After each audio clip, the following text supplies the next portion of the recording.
मणिपुर में अभी 50 से ज़्यादा लोग स्टूडेंट्स अभी रिसेंटली इंजर्ड हुए, इंटरनेट बंद है वहाँ पे, जिससे ये सिचुएशन बोला जा रहा है कि 1 सितंबर के बाद से और एग्रीवेट हुई है। आप कैसे देखते हैं? मणिपुर 16 महीनों से जल रहा है और पिछले 2 हफ्तों में मणिपुर में रॉकेट से हमला हो रहा है, पूर्व मुख्यमंत्री के घर में गवर्नर हाउस पे पत्थरबाजी हो रही है, गांव के गांव पे ड्रोन से हमला हो रहा है, सुरक्षा बलों से झड़प हो रही है, शस्त्र छीने जा रहे हैं, इंटरनेट बंद है, कई जिलों में कर्फ्यू लगा हुआ है, सारे एग्जाम स्थगित हो गए हैं। इसका जिम्मेदार कौन है?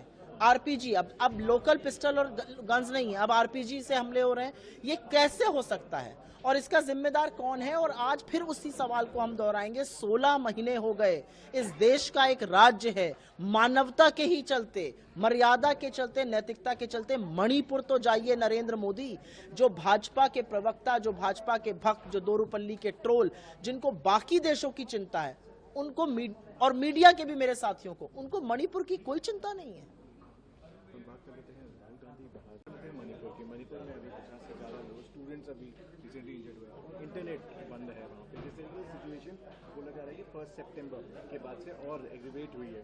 आप कैसे देखते हैं? मणिपुर 16 महीनों से जल रहा है और पिछले 2 हफ्तों में मणिपुर में रॉकेट से हमला हो रहा है, पूर्व मुख्यमंत्री के घर में गवर्नर हाउस पे पत्थरबाजी हो रही है, गांव के गांव पे ड्रोन से हमला हो रहा है, सुरक्षा बलों से झड़प हो रही है, शस्त्र छीने जा रहे हैं, इंटरनेट बंद है, कई जिलों में कर्फ्यू लगा हुआ है, सारे एग्जाम स्थगित हो गए हैं। इसका जिम्मेदार कौन है?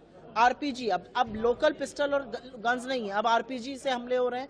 ये कैसे हो सकता है और इसका जिम्मेदार कौन है? और आज फिर उसी सवाल को हम दोहराएंगे। 16 महीने हो गए, इस देश का एक राज्य है, मानवता के ही चलते, मर्यादा के चलते, नैतिकता के चलते मणिपुर तो जाइए नरेंद्र मोदी, जो भाजपा के प्रवक्ता, जो भाजपा के भक्त, जो दोरूपल्ली के ट्रोल, जिनको बाकी देशों की चिंता है, उनको और मीडिया के भी मेरे साथियों को, उनको मणिपुर की कोई चिंता नहीं है। बात कर लेते हैं राहुल गांधी बहादुर मणिपुर की। मणिपुर में अभी 50 से ज़्यादा लोग स्टूडेंट्स अभी रिसेंटली इंजर्ड हुए, इंटरनेट बंद है वहाँ पे, जिससे ये सिचुएशन बोला जा रहा है कि 1 सितंबर के बाद से और एग्रीवेट हुई है। आप कैसे देखते हैं? मणिपुर 16 महीनों से जल रहा है और पिछले 2 हफ्तों में मणिपुर में रॉकेट से हमला हो रहा है, पूर्व मुख्यमंत्री के घर में गवर्नर हाउस पे पत्थरबाजी हो रही है, गांव के गांव पे ड्रोन से हमला हो रहा है, सुरक्षा बलों से झड़प हो रही है, शस्त्र छीने जा रहे हैं, इंटरनेट बंद है, कई जिलों में कर्फ्यू लगा हुआ है, सारे एग्जाम स्थगित हो गए हैं। इसका जिम्मेदार कौन है? आरपीजी, अब लोकल पिस्टल और गन्स नहीं है, अब आरपीजी से हमले हो रहे हैं।